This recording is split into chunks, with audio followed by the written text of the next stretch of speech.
is on, and Maus find themselves in a very good spot on the back of that first half, and a lovely little clutch at the tail end from Spinks in a 1v2. They've been able to tie things up on the T half of Train. Bit of a nightmare for Furia, who now have to embark on this T campaign. The pistol weighted very heavily here, as it could give them a nice little leg up of rounds if they're able to find it. They come blistering through with a hell of a pace in this pistol, charging through the Maus defense. Spinks and Brolin both low, and with Brolin tapped out, it's just a 3 health Spinks back in connector. I mean, look at the health. It's crazy how many shots Maus connected and how many kills they got. Only 1. Holiday was even rotating out with a bomb. They were that scared of it going wrong. But another kill comes in, and Furia make it so. A stark difference in pace when you compare their first T-side round to all of Maus's. Slow and steady. But it's Furia who win this race. Spinks is not getting out of here. You'd like to think.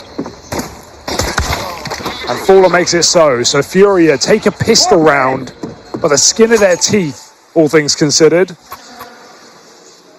And Maus just leave feeling like it was right there. Force up in the second round. And that was them going into a stacked A side.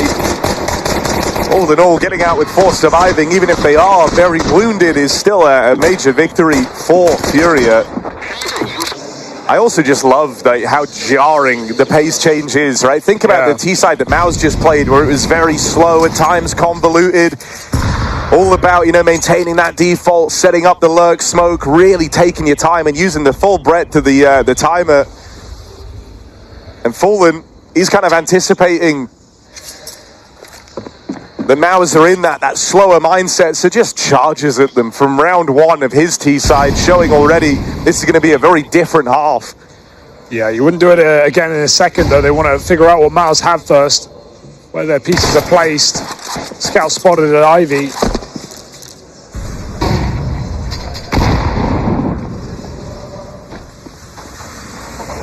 And I think we might also see some B executes in this half for Furia, akin to what Maus were giving us, especially towards the end of their T side.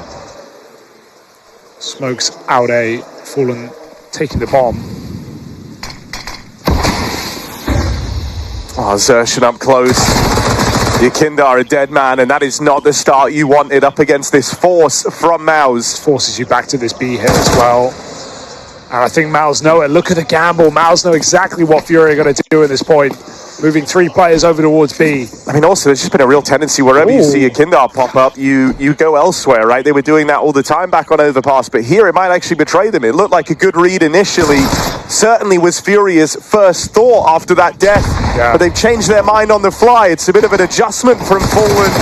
Will it be enough to see them through? They dodge the stack, sure, but there's no dodging these bullets. Throwing down range out of Maus. Exertion's feeling trapped, but he's been able to dodge death for the time being. And Fallen's going to get run out on this bomb plant. Doesn't get it down in time. And Momadoy, even death after the clock. Worst case scenario for Furia. Not like he was getting much money from the loss bonus anyway, but that is insult to injury for your AWPer, losing the AK after the clock. And I mean, the call was right for Furia, rotating out, going to B, but then changing their mind. But it just shows how even post-nerf, those MP9s can just be such trouble. Xerxen running rampant around the bomb site. Counter-Strike has offered an elite competitive experience. And Maus put themselves in a fantastic position, despite losing pistol. Now heavy favourites in this second half. Holodoy couldn't even afford a deagle.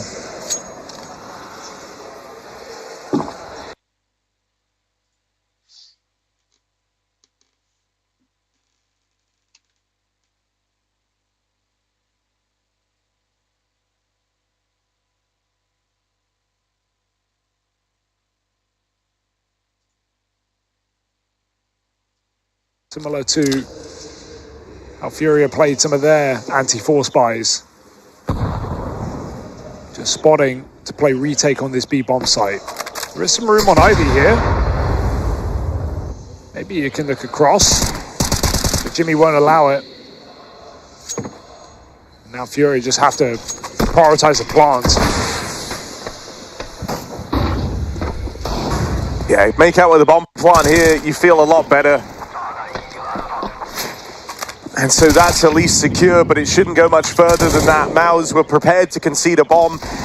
If this play came in over towards B, they were always going to risk it on the retake, and hard to see why. They very swiftly cleaned that up. Everyone pulling their weight up against the pistols. This is now such a hard game for Furia to win, right? We have Maus, a team that has only ever lost to Vitality on this map, essentially makes them number 2 in the world on this map to Vitality, and beaten Furia numerous times over, who have got a 5 alive round, built up economy, a round lead on CT side, and Furia still having to eco before they can get a fall by.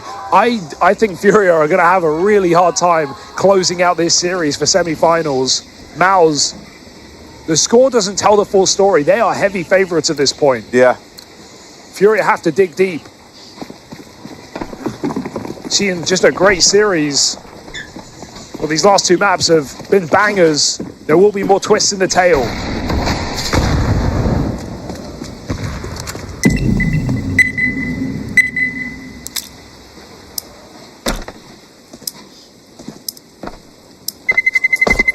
Let's roll. Keep this one clean and you are laughing. Yeah, I mean, if it's back-to-back flawless rounds after stealing it away on a force buy, you feel almost invincible if you're Maus. Yeah, you've got the freedom to make some moves, to call a cheeky round into the first 4 buy. Feel like you can risk it by playing aggressive, going for a take somewhere. Don't just have to be reactive.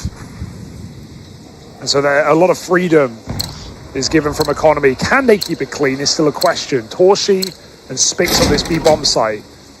But this is a nice off angle. Molodoy just crunched. Torshi goes wide, will fall after 2. Spinks here to deny the bomb plant, so nothing for Furia. This is that worst case scenario. 9-7, fall by.